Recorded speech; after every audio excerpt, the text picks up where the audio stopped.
Okay, so today I wanted to do a video about the banking and monetary system, and I studied economics in college, so I feel like I don't know, maybe have a better understanding than some people of how the banking and monetary system works. Basically, banks, when you deposit your money, as it was explained in It's a Wonderful Life, which I didn't really notice was on much this past year during Christmas. But anyway, people deposited their money, in banks, and then they wanted to try and get it out. And of course, because the banks had loaned that money out to other people, people weren't able to get their money. And maybe they didn't play that particular movie this year too much because of the obvious connection to the economic problems that we have today, and the fact that if people lost faith in the banking system, then the whole economic system would collapse. And it seems suspicious to me that in the hard economic times that we're having, that, I don't know, where I live anyway, a lot of the new buildings that are going up are banks.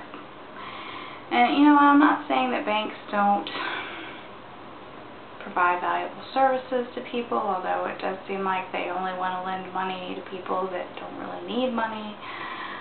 I don't know,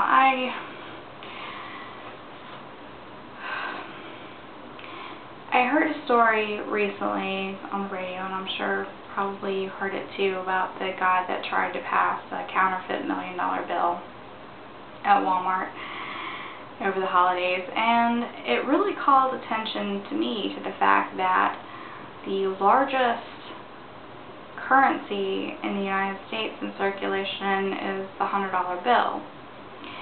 And you figure of all the billions and trillions of dollars of transactions that go on in the U.S., for the $100 bill to be the largest bill in circulation seems odd. And to me, it is really an indication of the push for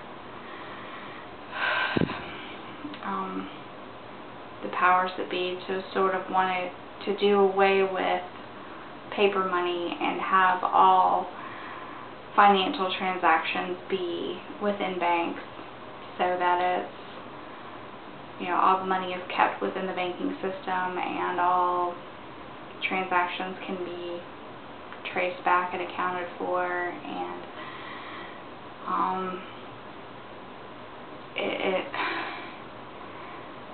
I don't know, it's odd to me. When I studied about the banking and monetary system in school, it was really sort of a wake-up call to me about how much power banks have, in particular central banks, and how much the government's ability to print money gives them.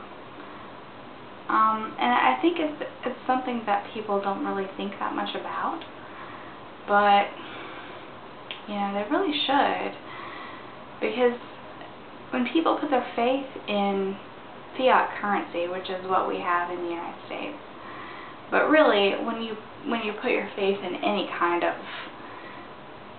money, if it's gold or silver, it's really sort of the same principle, except that it's a limited resource. But if it's primarily used as a medium of exchange, it's money, and really the only intrinsic value that it has is people's desire for it. So in that sense, I don't think that gold and silver really differ that much from fiat currency, except that they are less easily manipulated, obviously, because you can't just create more gold. Alchemy has not really come into great use yet that I know of. So You can't create it the way that you can paper money, but still the principle is the same, that the only value that it has, you can't feed people with it, you can't grow crops with it, you can't turn it into water, and therefore, it doesn't have a lot of intrinsic value in and of itself. It only has value that people assign to it.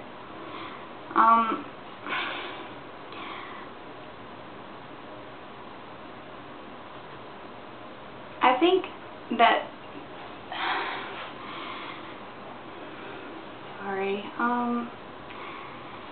studying economics is interesting to me because they present it, when you study it in school, they present it with all these mathematical models and, like supply and demand are perfectly proportional to one another.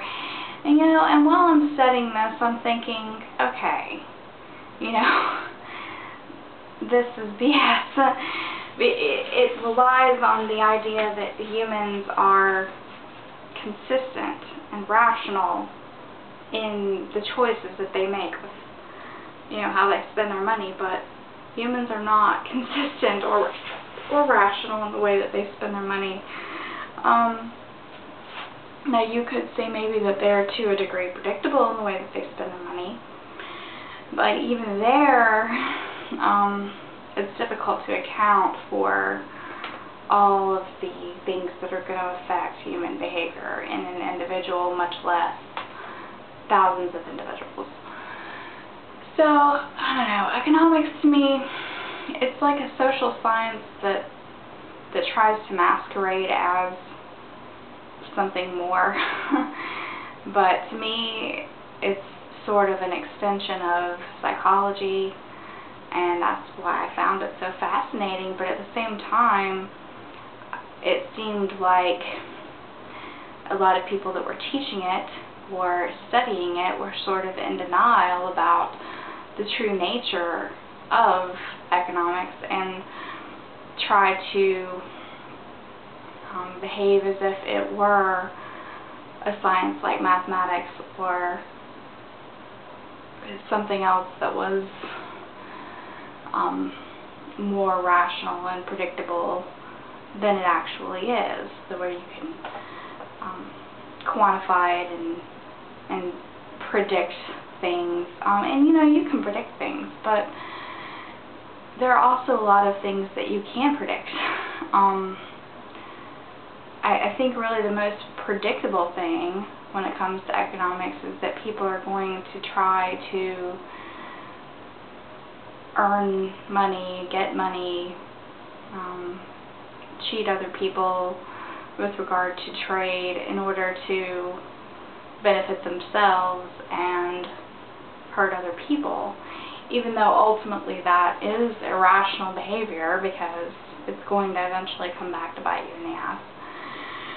But that's human nature, unfortunately, and that's why society has so many problems.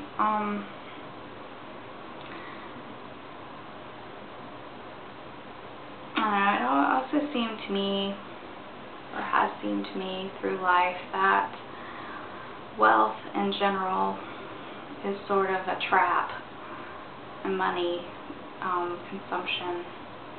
It always seemed to me like the more money people had, the more they wanted, and the more they felt like they needed in order to be happy.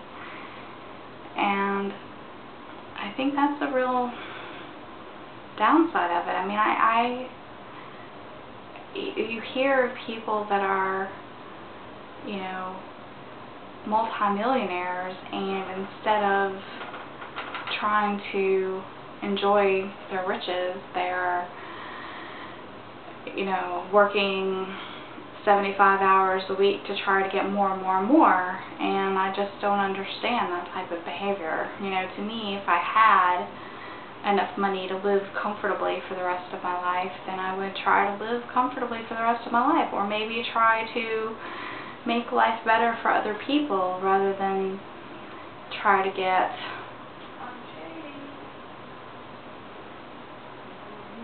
more things. So anyway, that's just my philosophy on banking and the monetary system. Thank you for watching.